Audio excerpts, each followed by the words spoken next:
All right, we are live. Well, hello again to all the boys and girls out there in YouTube land watching. John and Ellie of George Beer Reviews back at you this evening with a special live examination. We're calling it the Imperial Stout Examination Non-Barrel Aged Edition.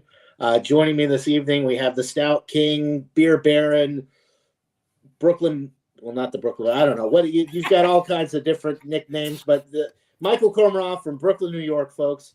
Hello, John. Always great to be with you.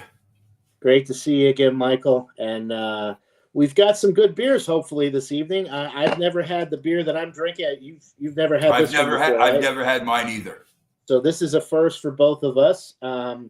We've got some Imperial Stouts, not barrel-aged. And I'll let you go first, Michael, with you can tell us what you've got. So this is from Evil Twin Brewing, and it's one of the companies that was first imported by that 12% import company. Now they seem to be out on their own. They have their own brew pubs in both Brooklyn and Queens. So they're available where they don't brew anything, but they sell all their products and have multiple taps. And I've been to each place, both of them, and they're both really good. It's called Worthy Warrior, and it's a 12% non-barrel aged stout. And that's what the can looks like. And they have a good reputation, and we've tried several of the other ones that they've had in the past.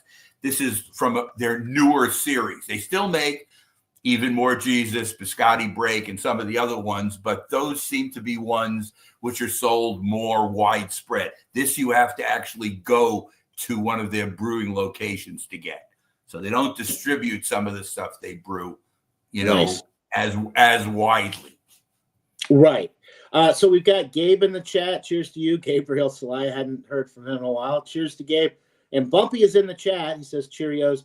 So, Bumpy, if you have a high alcohol non-barrel aged stout and you would like to join us, let me know and I will post the link in the chat.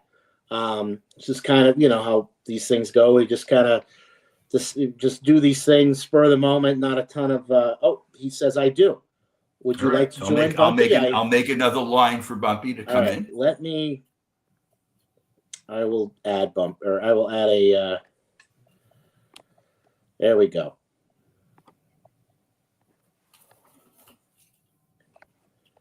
Room. Okay.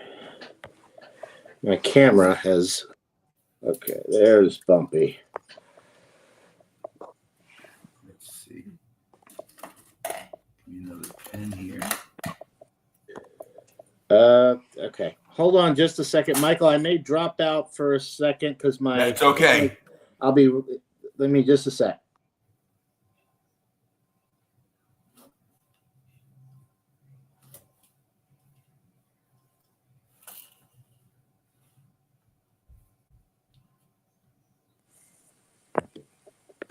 Okay, there we go. Well, hello, Bumpy. Hi, Bumpy. Cheers, Michael. How are you feeling?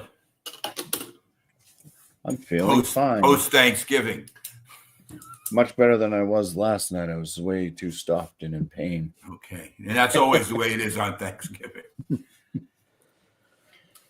All right. So Michael just told us about his beer, what he's got, and I'll post it up there. I'll show it to Bumpy. Worthy Warrior Bumpy from Evil Twin.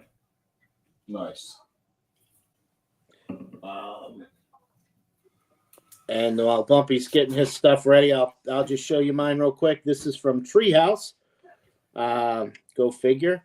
It's kind of like a nice starry night sky there. And the name of the beer is Vanilla Bean Space and Time. It is 9.9% alcohol, and it is a Russian-style Imperial Stout aged with mountains of vanilla beans is what it says on the label.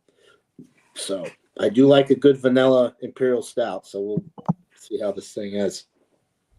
So Bumpy, what do you have? I have from Ridgeway Brewing. Find exactly where they're out of. They're out of the UK. I know that much. Product of the UK. Oxon, England. Ox in England. Yeah, so this is a Russian Imperial Stout. Let's see if I can find the name on the back because that's like all in Russian. Unless that means Imperial Russian Stout in Russian. I don't know. Says Ridgeway Imperial Russian Stout is a wonderfully powerful beer that famously keeps for many years and changes with age. Bitterness starts at a mighty 99 bitterness units in the fermenter and mellows with age. It's no recommended best before. Then it gives flavor notes. The ABV on this is 10%. All right, perfect. Oh, this is vintage 2022. Oh, nice couple years on it. All right, I got you on the. I created you a special banner when you go up. We got Ian in the chat. Ian, cheers. Ask Ian I told Ian about this. Ask him if he wants to come on too. So Ian, if you'd like to join the chat, the live chat where you just commented, you see I posted the link there. You can copy and paste that into a browser or however your setup is, and that is the link to get in here. If you have a non-barrel aged Imperial Stout and you would like to join us, feel free to come on in. Okay. We will go ahead and I'm dying to get it, ready to get into these beers. So we'll go ahead and get started. If Ian joins us, we'll add him in as we go. So we've all said what our beers are. Yeah, we'll start back with you, Michael, since okay. So Ian, I'm gonna pour mine. Ian's gonna join us as well. So we'll get started and he can join us when he is ready. Let me blow you up there and put your beer. There we go. All right, I'm going to pour mine up too while you're doing that so I can start getting some Okay, so as you can see in the glass, it has a nice,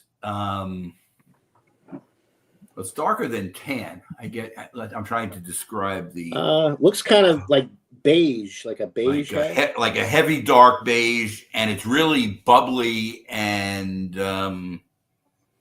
heavy-duty bubbles in the head.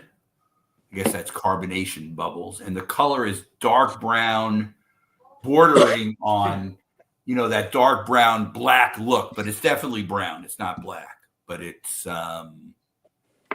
looks pretty good in the glass. Yeah, good looking stout. Let me get a nose on it. That head is gone.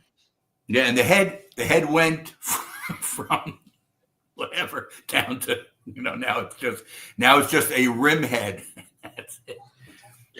It was not a lasting head, I guess, for whatever reason. Right, that 12% alcohol had a little something to do with it. The nose is a lot of malted, heavy malt, extremely heavy malt, some coffee. Maybe some chocolate, but the chocolate is more of the like a baker's chocolate, not a sweet chocolate, more of a... I'm almost getting a mocha vibe in it too. Mocha being different than chocolate. Did you already mention the additive, like what if anything was in the beer, if they added like caramel or chocolate or anything? They didn't say anything on it. I looked at the side of the label, and it didn't say anything specific. Let me look again to see if I missed anything. Oh, I did miss. It says spiced almonds and cocoa nibs. Okay. So maybe what I'm getting is kind of a nutty kind of thing. Yeah. Now that it's mentioned, psychologically, when you do know what it is, it makes it easier to tell what it is. Maybe that mocha I smelled is nutty instead, almonds instead of. It has a nice smell. So I think I will. Cheers, everybody. Cheers, Michael.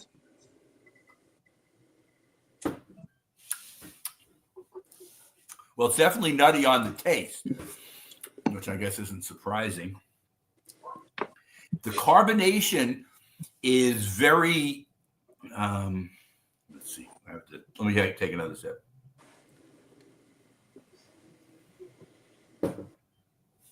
It has kind of spritzy carbonation considering how fast the head left. So it's still, the beer is still holding the carbonation in pretty well. I'm not getting it. Well, it's funny. That initial thing that I thought was coffee may not have been coffee. Now that I've tasted it, there's not any coffee in the taste. It may just be a little bit of roastiness, not coffee. Ian, we're getting some background noise from you there. Yep, no worries. Okay, so go ahead. It's not boozy per se for 12%, but as everybody who does drink these Imperial Stouts knows, Already, you can tell this is not. You can tell this is not session.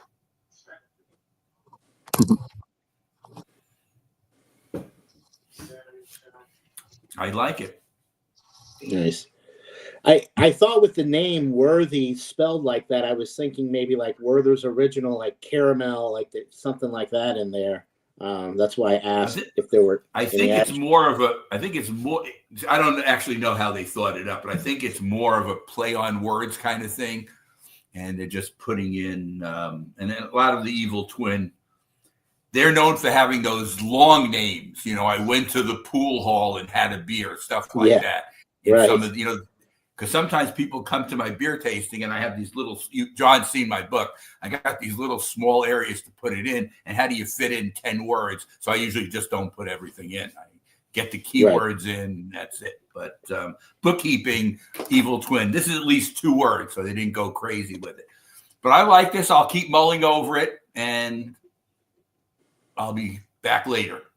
Sounds good. All right, cheers. We'll go. So, Ian, since you joined late, we'll save you for after Bumpy here, and you can just kind of give us the name and like try the beer and go through all the initial tastings and stuff like that. But I'm going to pull Bumpy up here first, and he's got the Ridgeway Imperial Russian Stout. So we'll let you dive in there for a minute. I also have some Purina Pro Plan for puppies right back here if anybody's hungry. I didn't open this yet and pour it because of how fast Michael's head went away. I didn't want the same thing. I want to at least show my head off. That happened to me already, so I'll just have to describe it for you, and you'll have to take my word for it when I get around to reviewing mine. Light hiss out of the bottle. So it is an English beer, so it may not be super carbonated, which I'm hoping that it's not super carbonated for stout. Little smoke coming out the canister there as I tipped it. It is extra cold. It did just come out of the fridge because I didn't know this was happening. It's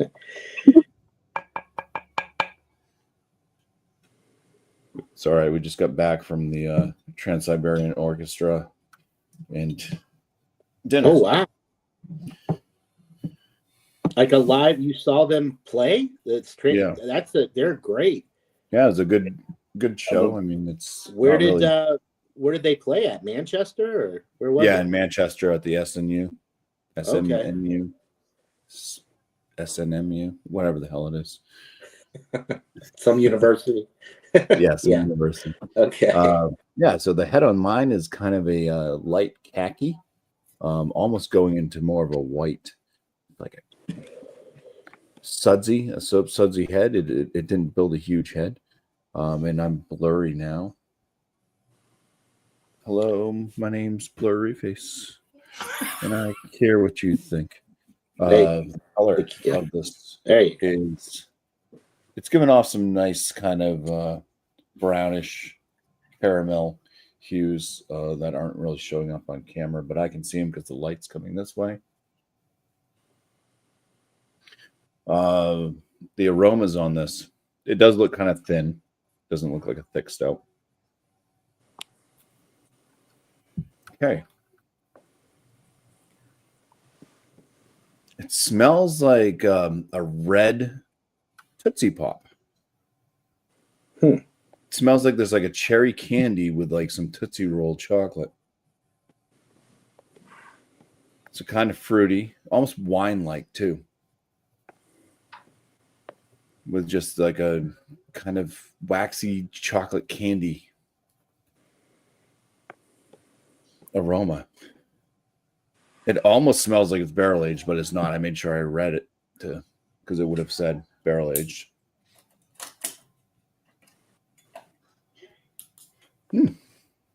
All right, it smells nice. Let's take our first sip. Cheers. Cheers.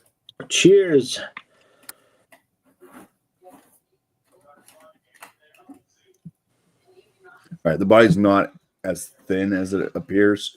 It is still a bit on the lighter side, but it's like a lighter medium, at least. It has a little bit of a feel to it versus just watery.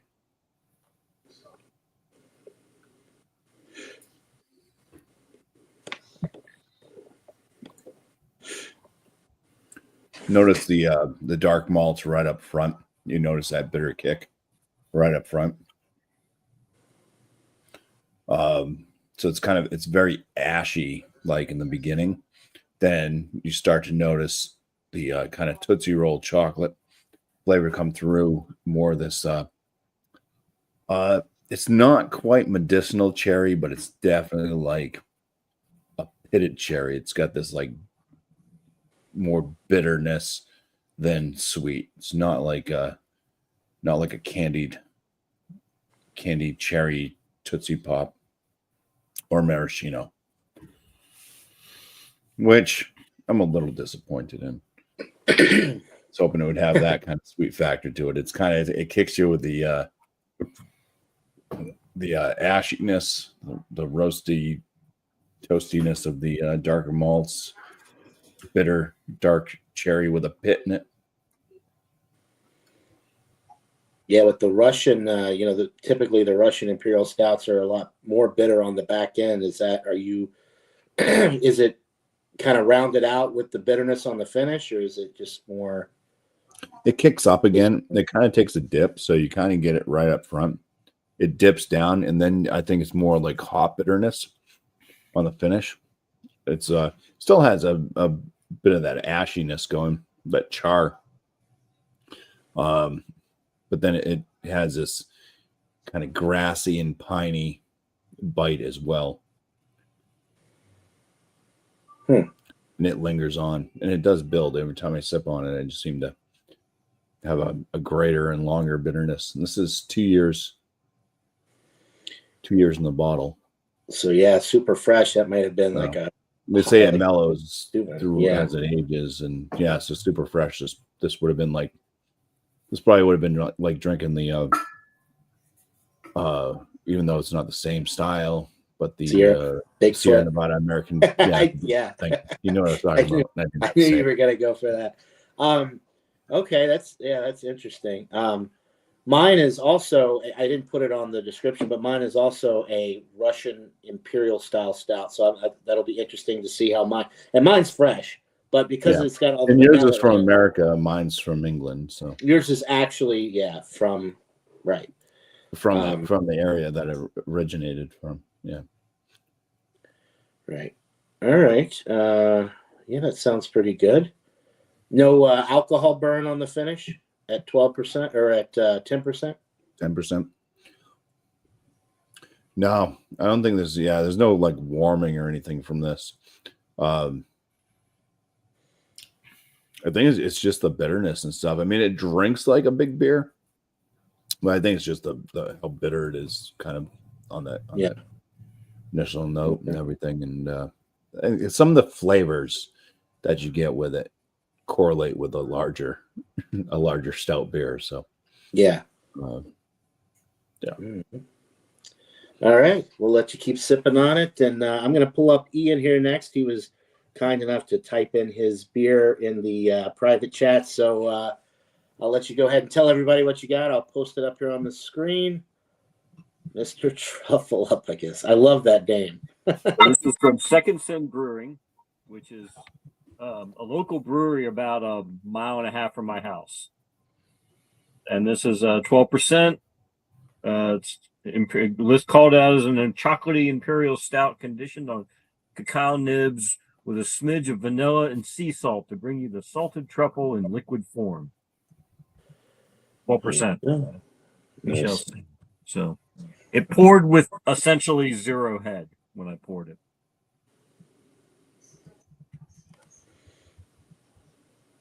Definitely get a bit of the chocolatey and the pretty good chocolate, not overpowering, but a nice chocolate note. A little nutty.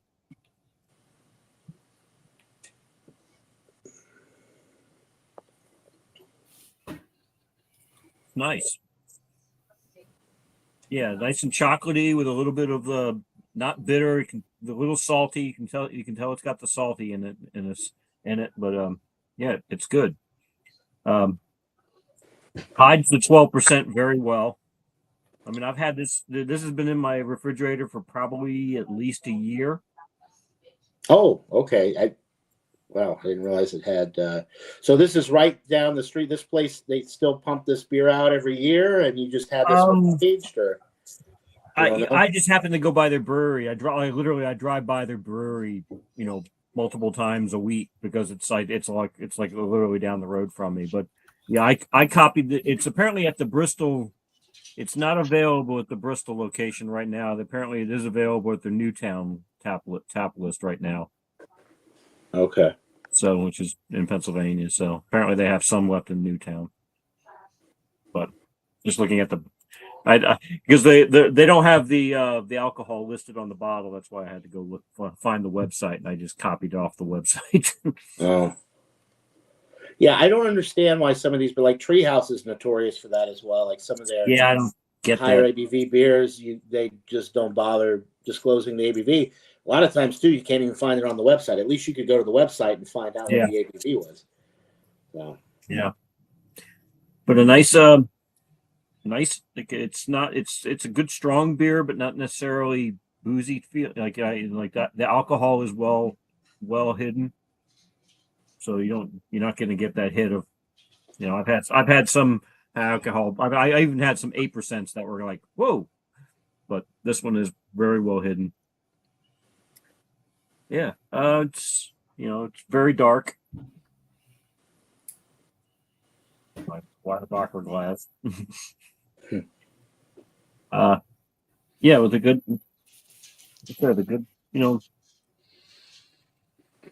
not overly chocolatey, but like a nice chocolate taste to it, but nothing like overpowering. So yeah. Ian, between sweet and bitter, which is it closer to? Probably, it's not bitter at all. So I would probably say it's not overly sweet, but I would say it's probably on the sweeter side of neutral. Does the sea salt come in? Do you detect any of the sea salt in there? A little bit, yeah, a little bit. Yeah, there's a little bit of saltiness in the aftertaste. That is an interesting ingredient. You've got cacao nibs, the vanilla, and then sea salt is just like, it seems kind of random for that type of. It probably tones down the vanilla. It probably tones down the sweetness. Yeah. So it probably keeps it from being too sweet. Because I can't really taste the vanilla. Okay. It's there. It's very mild. So.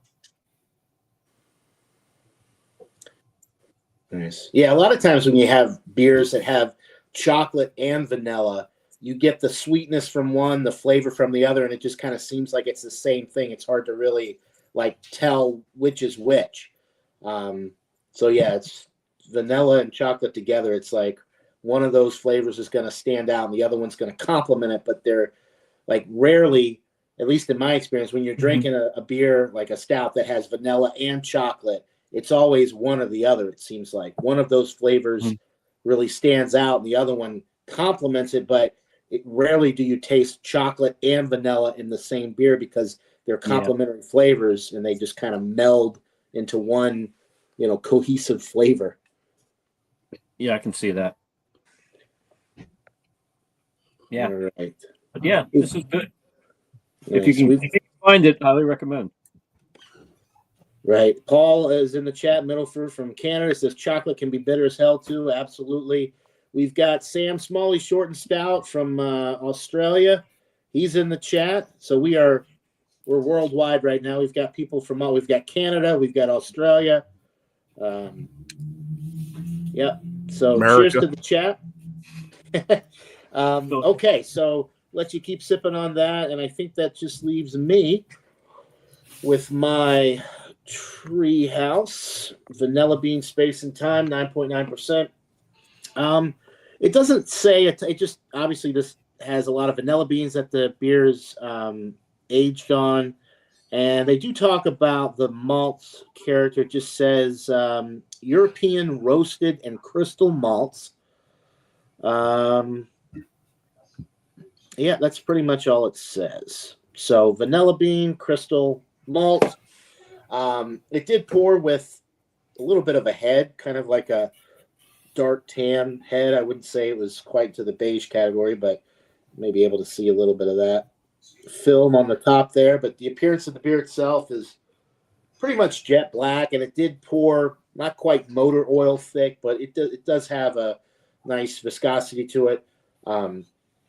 The aromas are really nice. So being that this is not barrel aged, it definitely is a little bit more robust on the aroma with the roasted malt. It smells very like dark toast, like really dark, almost burnt toast, maybe even a little bit of coffee from the roasted malt. The nice thing about this is the vanilla is coming through, so I feel like that's going to temper some of the bitterness from the really dark roasted malt that we've got going on.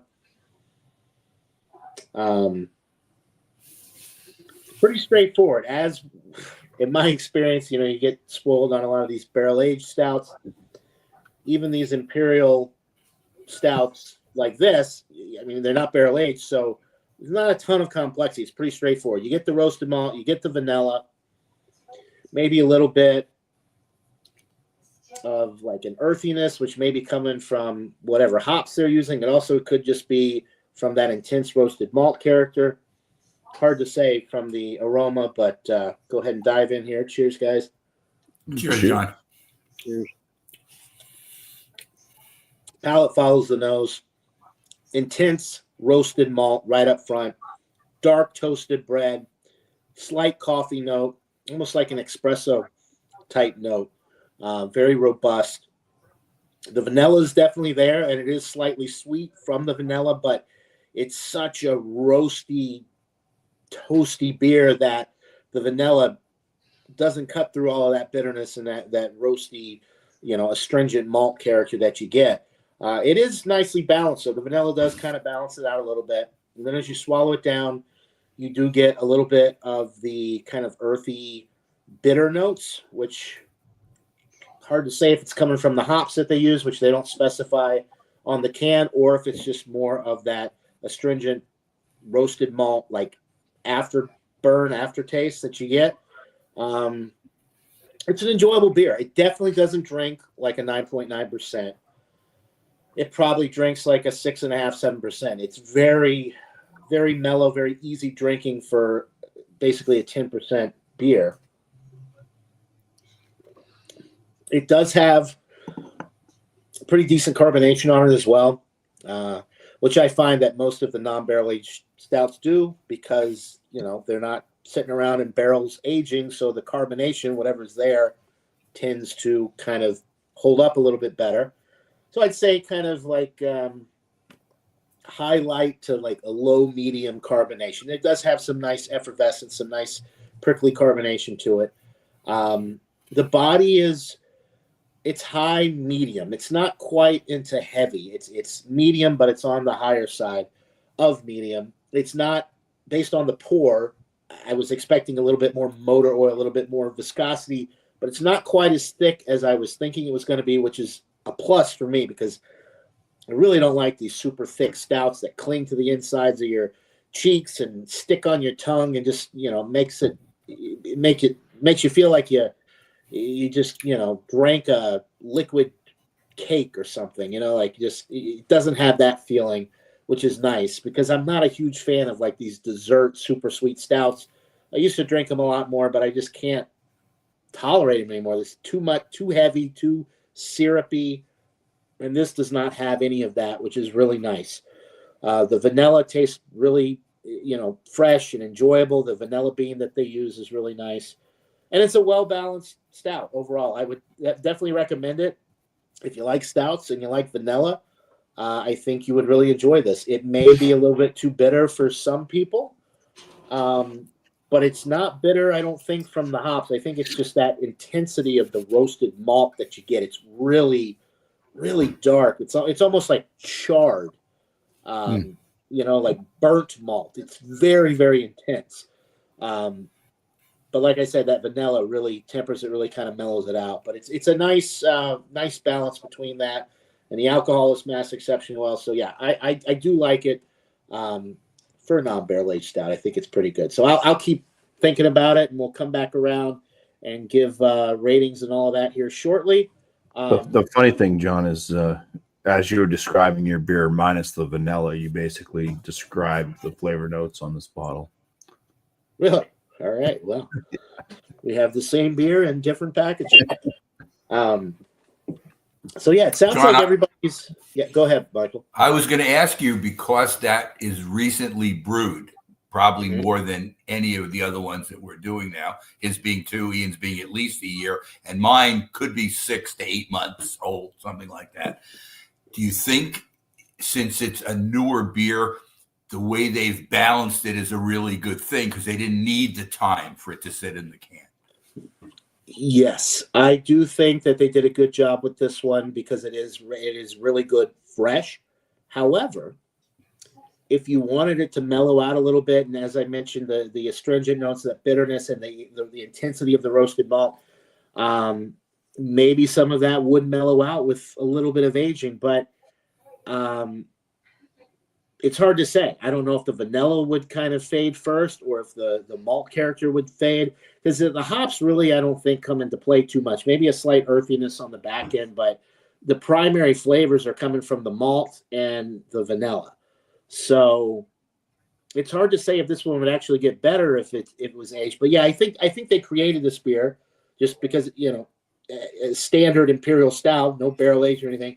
I think they created this one to drink fresh because it's at its peak right now. I think if you age this for more than a few months, it may actually start to lose some of its good qualities because it's not really meant for that. And it does say on the label on the bottom, Treehouse always has dates, but for this one, they don't even put a specific date. It just says winter 2025. So that kind of tells me that they made it for winter 2025. You should probably drink it in 2025. Drink now or soon. Right. And typically on their labels, if they have like their barrel aged beers and stuff like that, it'll say, will age gracefully for 10 years or whatever. This one does not say anything about aging it. So I think the intent with this beer was we made it. It's super fresh. It's robust. Drink it now. So okay, that's good. So likewise, this one calls out as keep cold, drink fresh. There you go. Okay. Okay. Mr. Truffleupicus is not good when he's been sitting around for too long. Apparently not. No. All right. So we'll go back around, starting with Michael, and continue to talk about your beer, any new flavors as it warms. And if you want to go ahead and give final thoughts and ratings when you get done, go for it. Do you want to do it on this time around, or do you want to do a third time around for the numbers? It's up to you. Whichever way you want me to do it. I can come up with a number if you want. Just take your time. If you feel ready to give a number, go for it. If you want to hold out a little bit longer, that's fine too. Okay. I'm out of practice with these live events, so just do whatever feels right. Okay. What I'm getting more as this warms up is more roastiness. So the roast has picked up. Like I read about it. I think it was cocoa nibs and almonds is what they were putting into this, right? Did I read that right? I think you mentioned spice. Didn't you mention spiced almonds or something? Let me read it again. Stout. Oh, I missed something. So maybe my first coffee thing was true. Stout with espresso. Ah, okay. Spiced almonds and cocoa nibs. Okay, right. so what I'm getting now is I'm getting the roast from the coffee. The espresso is coming on, and I smelled it too. But when I didn't read it, I thought it might have just been the roast. But I guess it is the espresso that's in here. Okay, interesting. All right. It's mellowing out in a way that the alcohol was stronger when I first tasted it than it is now. So I don't know what that would be. As it warms, it is less boozy. Okay. It's usually, yeah, that's interesting. It's usually the other way around. reversed as it, Right. but again, we're not talking about very warm. We're only talking about 15 minutes. So maybe if you waited an hour, then it would start getting, the booziness would pick up more. I'm still I always drink my stouts not ice cold. I took this out of the refrigerator before we did this, but I drink it at least where it's still not warm at the beginning. Sometimes when we do these with Bourbon County, by the time we finish, it actually is kind of like at room temperature almost, because you want to get out some of those other flavors that you don't seem to get at the beginning when it's cold. As you sit longer, you get some of those. But this is still cold now, and yet the alcohol seems subdued. It's not subdued. It's still, you said yours drank like 1.6. This still drinks like 7.5 even. But it's 12. So which for 12, I mean, I'd say you're doing bad. pretty good. Yeah.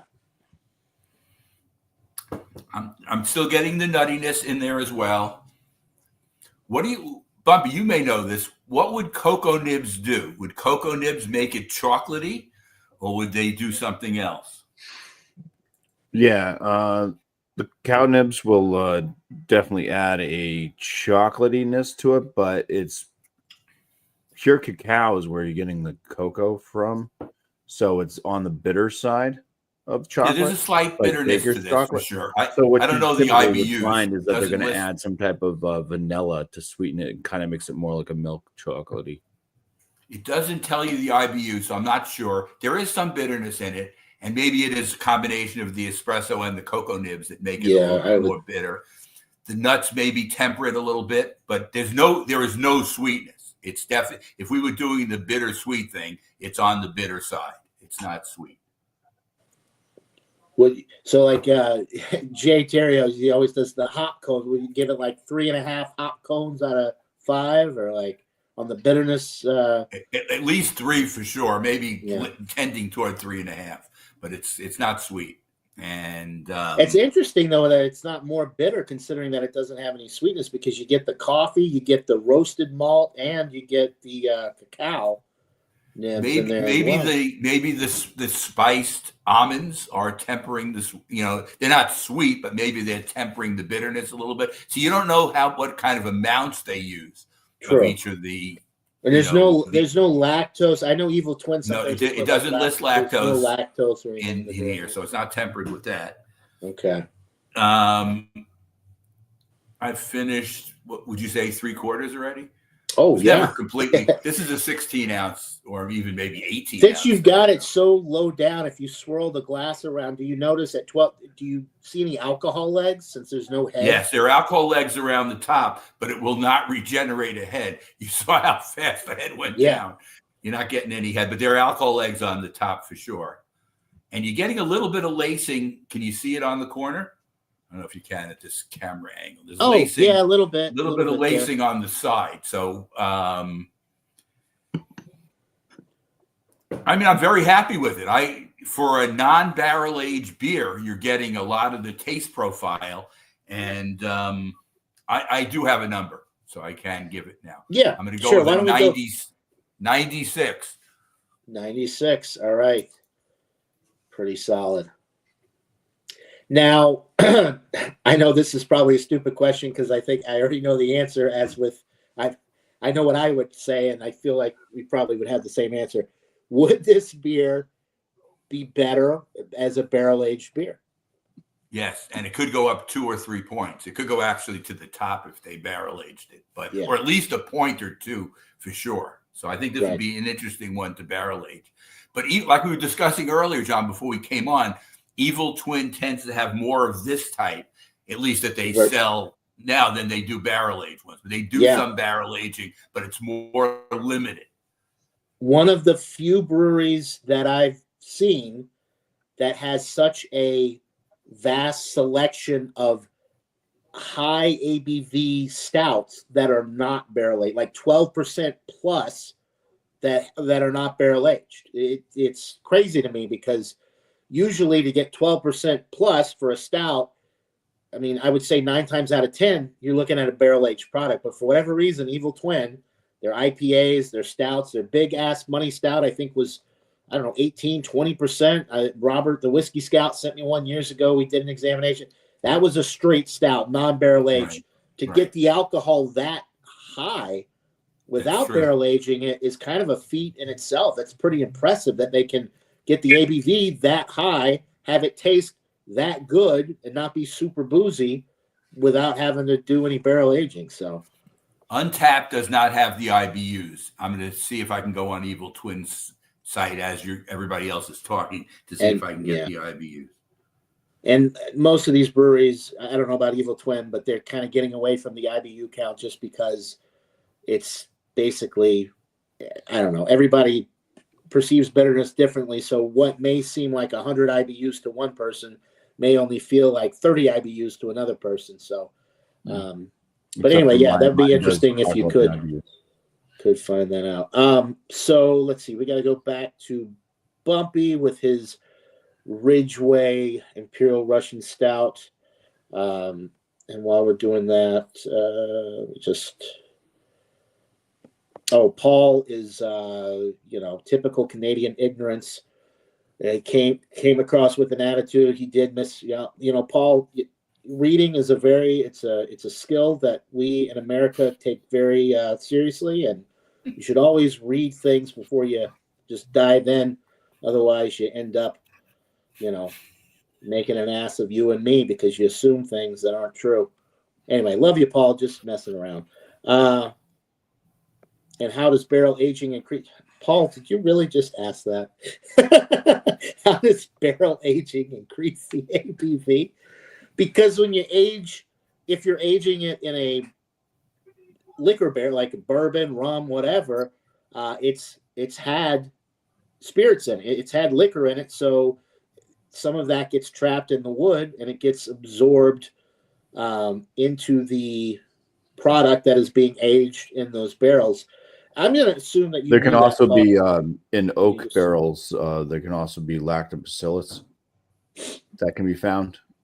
So you get a little extra fermentation and you get a little extra fermentation. I would say primarily, though, you're looking at the liquid that has been soaked into the oak that comes back out into the liquid that's in the barrel aging. Because a good barrel-aged beer, you want to avoid lactobacillus, i.e. Bourbon County 2015, the whole lactobacillus incident with the Bourbon County Stout then. But anyway, that's you're going to get extra alcohol from just the oak. I mean, they do age beers in like straight oak barrels that haven't had spirits, that haven't been charred, that haven't had spirits previously in them, but obviously you're not going to increase the ABV from that. But some like Treehouse beers and a lot of other breweries as well, they'll age like a Kolsch or a Pilsner or something. They'll rest it in oak barrels for a couple of weeks to get some of that woody character from the oak. But these are not charred barrels that have been used in the aging of liquor. Anyway, sorry, that was a long explanation for something that probably didn't need that much time. But anyway, I'm going to go back to Bumpy. Continue with your beer. Sorry. So as this beer is actually warmed, I have picked up on or either the bitterness. I'm getting used to it. The bitterness may be getting masked. Maybe some of the more sweeter notes and stuff are coming out of the beer now because it's warmed up a little bit past 34 degrees. And I didn't mind this beer to begin with. Very drinkable Imperial Stout, even with the bitterness. I think the body feel on it is just right. I didn't even mention the carbonation. It's moderately carbonated. It's right there in the middle. It's not cola. It's also not flat. it just hits right on the palate. So I wanted to read the tasting notes now. It says Yep. coffee and burnt toast notes, which you said about yours. It did. Fight with wine-like aromas. Like I mentioned, there was like a kind of candy cherry, and then I said it's a little bit wine-like too. Right. Kind Interesting. of smells like wine. And that's all without barrel aging. And that's basically all they say about it for that. So yeah, kind of a standard Imperial Russian stout. But very nice. I would put this like, I don't know if I'd like Old Rasputin more or less than this. I'd have to have them both side by side, but this is right up there with like the Old Rasputin anyways. And of course, if it was barrel aged, I think that'd be fantastic. This could even be done in like Pinot Noir wine barrels. I think would enhance that wine note more in the flavor as well as in the aroma. It is interesting, the cherry, like the kind of fruity note without any barrel aging. Like how does that just flavor whatever come about? it might be coming a little bit from the yeast, because a lot of English yeast does tend to give off some fruitier notes. And then This beer's having an identity crisis. It's an English beer, but it's brewed to be a Russian Imperial Stout, and you're drinking it here in America. This 3 layers of this is something else. Anyway, When I remember, I read somewhere that the Russian Imperial Stouts were brewed in Britain for the Russian. For the Russian. So like way back, like originally. Like that. That's how it all started. Was like they were stouts brewed for high alcohol, so they could make the transport from Britain over to the Russian royal. Why? That's interesting. I didn't know that. You learn something new every day. Why would they not just brew them in Russia at the time? Why were they getting it from England? I think because they didn't. My rough guess is they just didn't have didn't know how to. They probably don't have the hops and stuff over there. They didn't have the hops, they didn't have the grains. So maybe the climate, because Russia is like crazy, really cold. Yeah. Okay, that's interesting. They were more into brewing. I mean, they were just more. The Russians were more into growing, food grains and vodka. Russian vodka. Because it was vodka, but it was more of a. My guess is that was because it was more. The Imperial Stouts were more for the aristocracy. Right. Okay. So it was something that they would buy for. They could import for high cost, and they didn't care because they had the money. All right. Yeah, and I would score this in the. I'd throw it into the excellent range. It's going to be low end excellent, but I would definitely buy more of these stouts. They're nice. And I'll ask you the same question I asked Michael. A barrel aged version. I mentioned. Yeah, I think it'd be nice to Pinot Noir wine barrels. I think. Well, So right. So, barrel. So this one. Maybe it wouldn't even be not like a bourbon. Maybe age it in a wine barrel, since it already has those types of flavors, versus like a bourbon barrel or rum barrel or something. Or you could just see if the wine type aroma and stuff was still there. After being. So, Bumpy, do you want to give me a numerical number in the top 100, just so I can write it in? Numerical number top 100. We're looking at like a 90. Give it like a 93. All right. Okay. Lower end excellent. I like it. All right. So we've got 2 A's so far. Ian, you ready to Yeah. give us your final thoughts and rating? And tell me what you think about this and the I see alcohol legs going down when you do that. It doesn't it kind of just and it kind of brings the head back a little bit, but then you see the legs going down. It kills it off pretty quick. Looks to me like you have max headroom. Yeah. Maximum. But as it warms He's up, at least able to regenerate a head. I couldn't get it. I couldn't get anything. Yeah. It could I don't know. regenerate. I'm gonna try. Mine is I'm flat. gonna try that as well. I'm gonna try that as well with my little bit. Well, you probably, if you can't with that, I get some legs. I don't get any head. I get I'm not legs, very- no head. I get like a surface head. Hey, I got some. Yeah, Woo, that's look not at bad. Yeah, John's got a nice head there. Mm-hmm. All right. But yeah, I mean, you talk about barrel. John, maybe the fact that yours is Mine's the Good, lowest ABV of the bunch. That probably has something to do with it. A measly 9.9%. You also still have soap suds in your glass, so you're just throwing up at dawn. Maybe that's it. I don't clean very well. Anyway, But yeah, I'd say I would say that this would probably benefit greatly from being barrel aged. Like a nice bourbon barrel age would probably do this really well to add the complexity to it.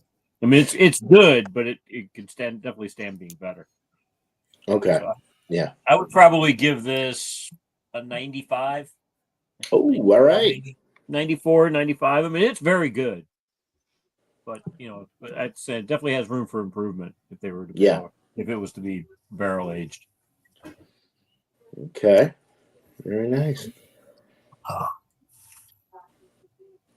Okay, well, I guess that was short and sweet, so I guess that leaves me. Okay, so the Treehouse beer, what the hell is it called? Vanilla Bean Space and Time. What more to say? I feel like I kind of went through it pretty thoroughly before with the vanilla, the roasted malt, all of that. It's really enjoyable. I do think for a straight Imperial Stout, I think it's an A. And of course, everybody knows that watches my channel at all that I think it would be better if it was barrel aged. I think a bourbon barrel aged version of this would be fantastic because bourbon barrel aging imparts vanilla and oak, and you've got the additional vanilla already that's added to the beer. So I think it would be just absolutely fantastic. But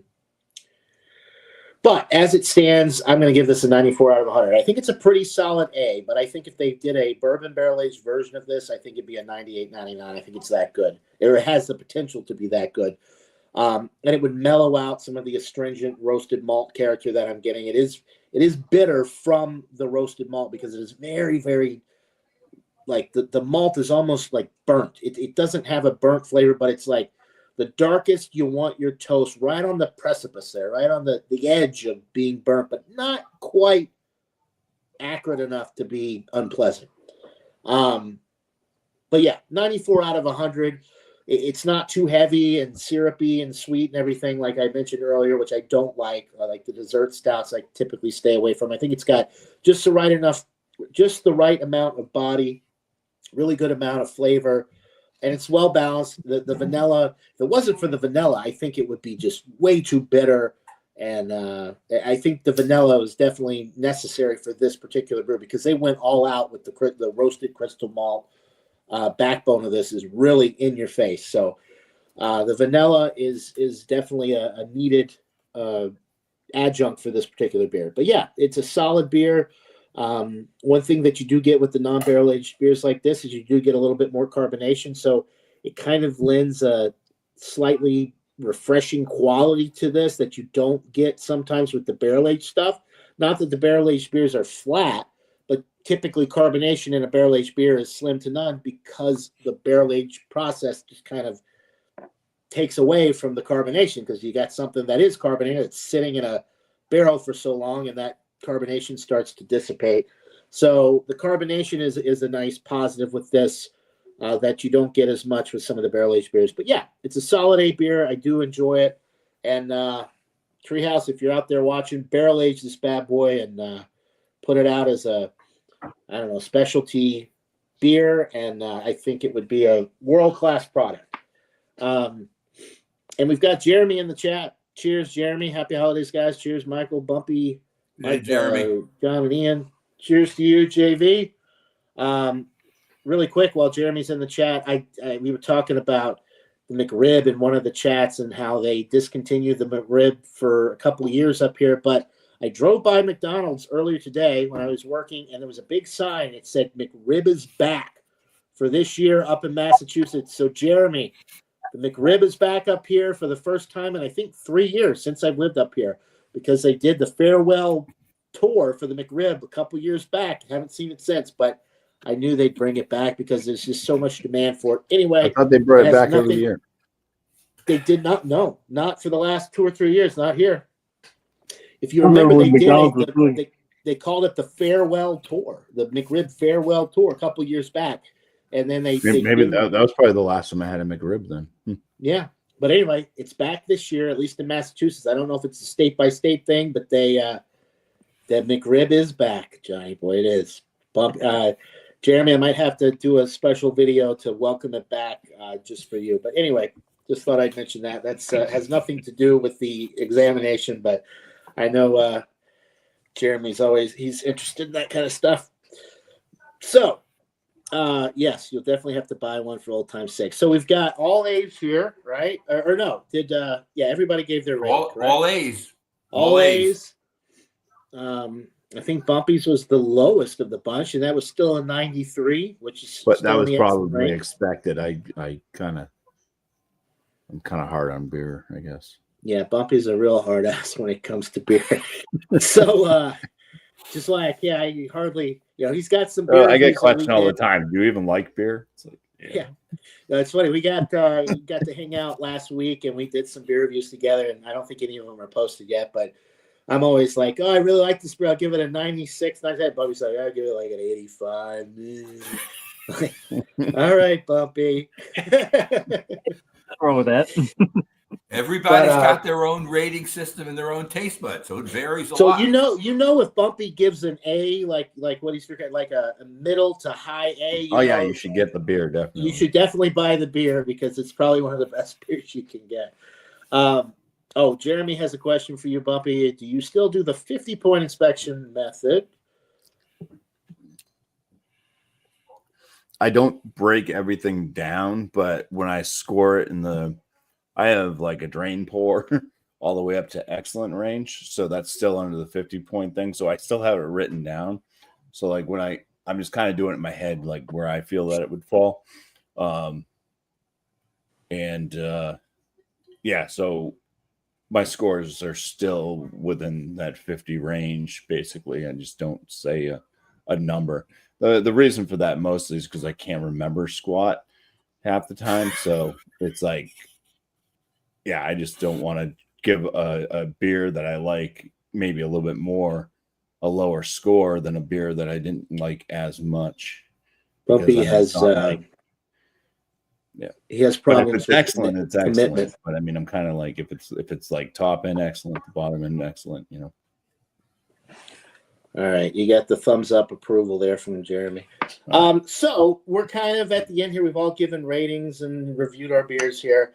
I have a little show. I want to show the viewers out there something that I got today. If anybody has anything special or wants to talk about upcoming, like Bumpy, if you've got anything coming up on your channel or whatever, or Michael, if you have a show and tell, or Ian, I'm going to go ahead and just show what I've got really quick. And if anybody else thinks of anything, feel free to bring it up at this time, and then we'll close out the video after we get done. And Gabriel Salaya says, hi, I'm still here. Cheers, Gabe. We appreciate you tuning in. I hope you're doing well. Arizona, I think you live in. Gabe, keep that Arizona sunshine. It's important. There you go. Cheers, clapping. Gabe. He's thumbs upping. He's waving. He's looking. He's keeping it. He's keeping it 100. He's doing everything. He's shaking his own hand. He's praying for everybody, and then he's smiling. All right. Well, cheers, Gabe. We love you. Arizona. And then Jeremy says, "Oh wow, Gabriel Salai, still doing the bathroom beer reviews." Anyway, I'll let you answer that, Gabe. Okay, so today's Black Friday, and that marks the official release every year of the new lineup of Bourbon County. I have never been able to buy Bourbon County of the year on Black Friday, the official release date, that day. Like it's always been weeks or months after that I start seeing the Bourbon County lineup show up in my area. down in Georgia, same way up here in Massachusetts. Well, I was in this little town called Bedford today working and passed by a little liquor store, stopped in, had a few minutes to kill, just walked around, and boom, I saw 3 of the 2024 Bourbon County new releases. So, of course, I bought one of the OG, the original Bourbon County 2024. This one, this year's clocks in at 14.7%. Okay. And then I saw 2 variants. The first one is called the Macaroon Stout, and it is stout aged in bourbon barrels with coconut, ginger, cacao nibs, and natural flavor. This one clocks in at 14.6%. Never seen a variant with all these flavors in it, this high ABV. I thought that was interesting. And then finally, I got the 2024 Vanilla Rye Stout variant, which is a rye stout aged in rye whiskey barrels with Madagascar vanilla beans. And this one clocks in at 14% even. So I was really excited to get these new Bourbon County bottles, and there you go. First year I've ever seen them on a Black Friday, like the day they were officially released to the public, and was able to get them. I did pay a little bit more for them. I think because of, the release date and everything. I paid $30 for the variants, $20 for the standard. I'm sure that price will come down, but I had to jump on it because I don't know if I'm ever going to see these variants again. They were almost sold out. There were like 2 bottles of each left on the shelf. Of course, the standard expression of the Bourbon County there were plenty of bottles of that, but the different variations of it, they were down slim pickings. So I picked a bottle of each up. Anyway, that's all I got. What I was going to say, John, there are only 5 total this year. The one you have not seen or didn't see there is called Cask Finish, and which obviously must be barrel aged longer. They're proprietors, but the proprietors is only available in Chicago, right? So it's possible that Cask Finish might be available somewhere else, but I guess we'll see. I don't know. Or those two might be the only ones which are nationally sent out. We will see over time, I guess. Yes, Jeremy, all the different variants are different ABVs because of the additives and the aging. Like the cask finish, extra cask finish is probably going to be higher ABV because it's aged longer. Some of the ones that they only sell in Chicago, like the Blanton's barrel, the Old Fart, like in years past, those have been higher ABV than the standard variant. But typically the variations are lower alcohol because they have all these additives in it. And so it takes away from the base beer. When you have the original Bourbon County and you have all these things added to it, it kind of dilutes it when you pouring it up. John, do you remember the one we had that I turned you on to when you were here that I got from my friend Jordan? Was that higher alcohol too? I can't remember. Jordan Kipp? Jordan is my friend, is my daughter's friend, and he was able to get this. His friend used to what's it called? The Jordan we hang out with? No, this is a Jordan you haven't seen before. Oh, okay. But he used to be able to get stuff from Bourbon County because he was a reviewer of alcohol. So, but he didn't like the barrel aged stuff, so he used to give it to his friend Jordan, who would give it to me, and they had on the side of the bottles for.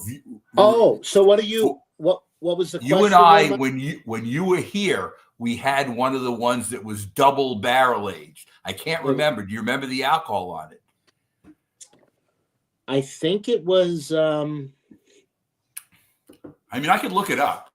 I feel like it was like 6. I feel like it was 16%. It seemed like it was 15 or 16%. It was. I think it was 16% on the nose. If I don't remember. I know it was higher than the standard Bourbon County, though. I'm pretty sure. Because you also gave me one when you came, that was with Blanton. Which one? No, that was the Eagle Rare one. Eagle Rare, but that was also higher than the other one. Slightly. It was only like 14.8 or something. It wasn't as high. The one that we drank together that I think we did a review of that one. We did. You put it up on Facebook. I saw it on YouTube. I think it was 16%, but it was definitely higher than the original Bourbon County. Gosh, I'll tell you real quick here. We'll see if that's 50%. I can also look it up. Yeah, this is the Doc Holiday. I picked it up. The double barrel or the double barrel toasted barrel. What's the alcohol? 16%. Okay, so John, you were right. You were right, and you really liked it. John gave it a 99. You didn't give it 100. I wanted to, but it was one of the first beer. I didn't want to like set the bar that high from the beginning. I know. I understand. I should have given it 100. It was every bit worthy. John, before we forget, tell them about the last one you just gave 100 to, because you sent me a text about it, and it sounded like it was extraordinary. Take a look at this, Ian. Look at Bumpy has a bottle of this as well. I left it over there. This is not a stout. It's an 89.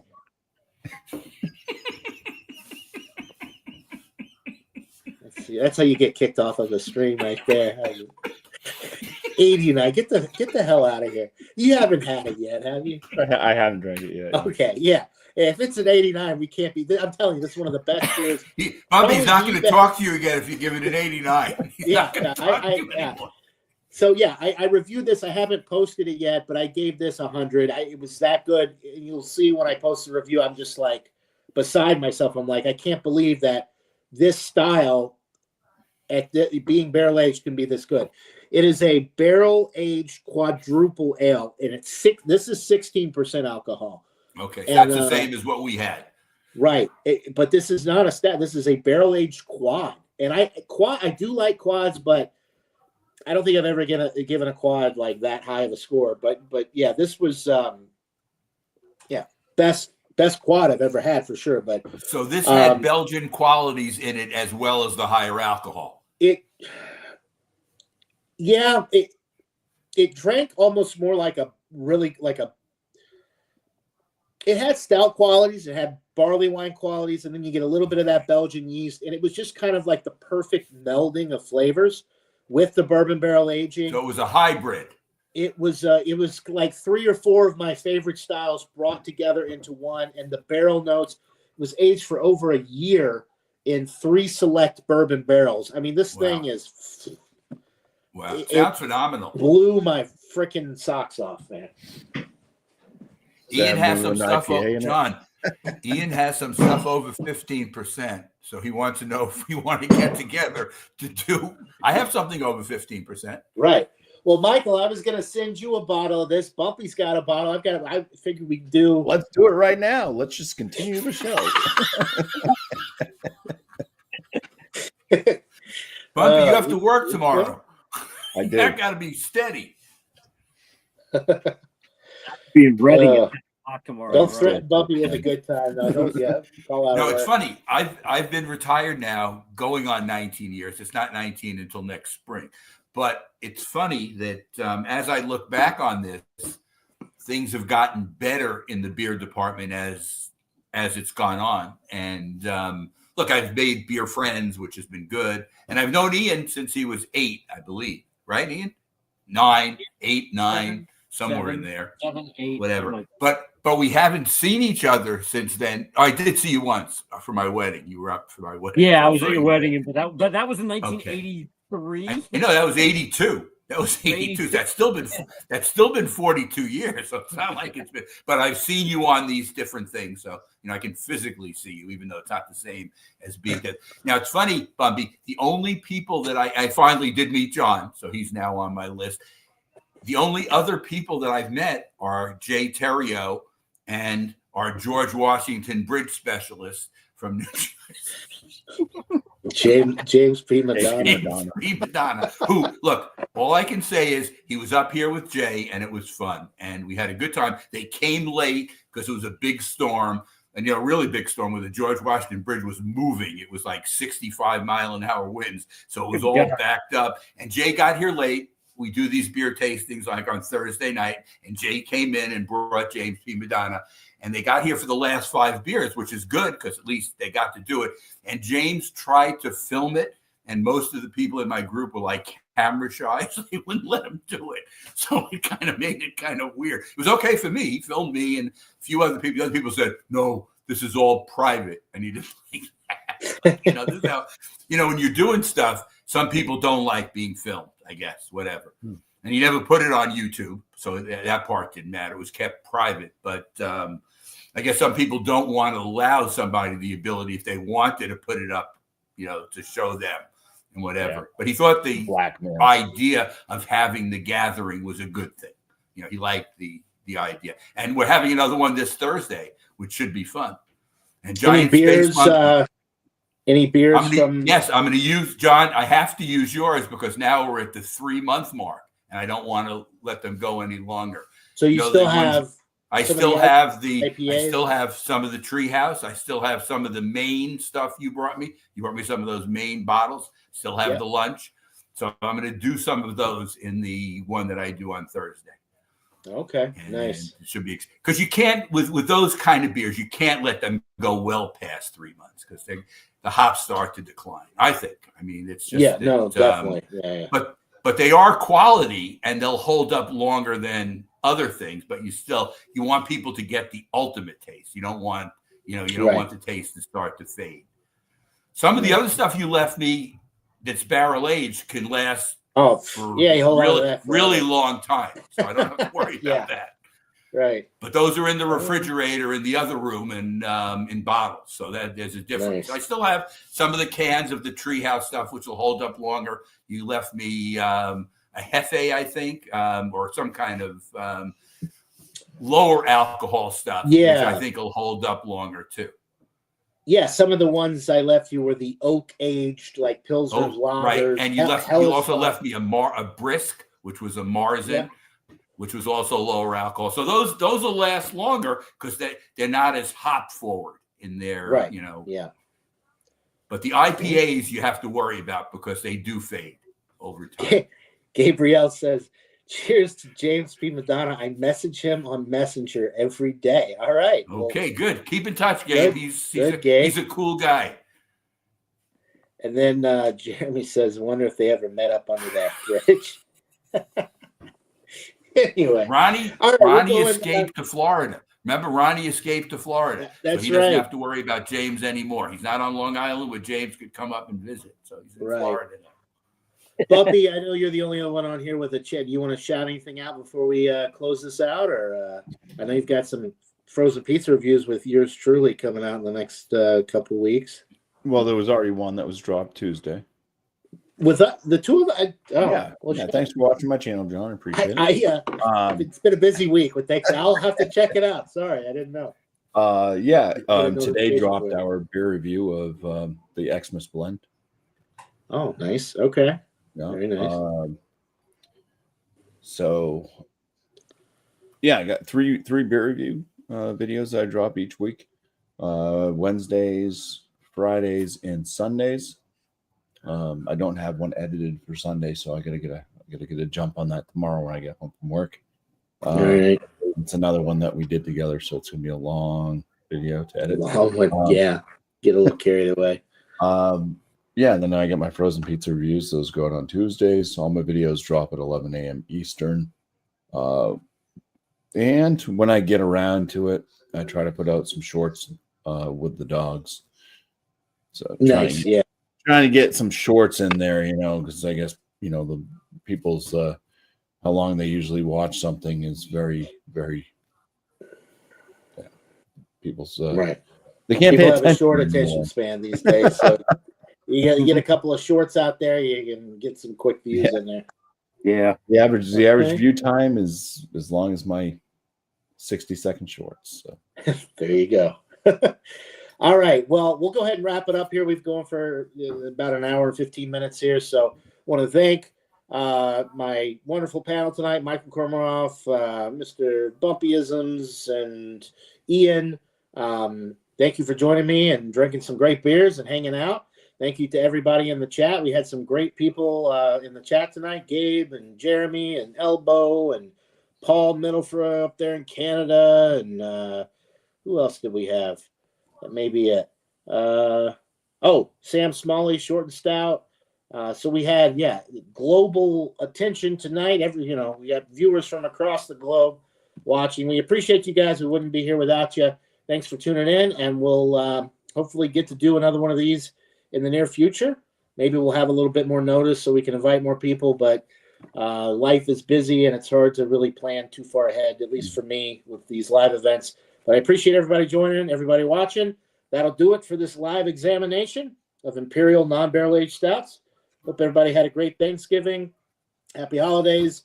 And mine is done. We will we'll see you on the next one. Am I the only one left? John's the only one hasn't left. until I had the lowest alcohol one. Until next time, everybody. Cheers. Cheers, everybody. Night. Happy holidays. Cheers.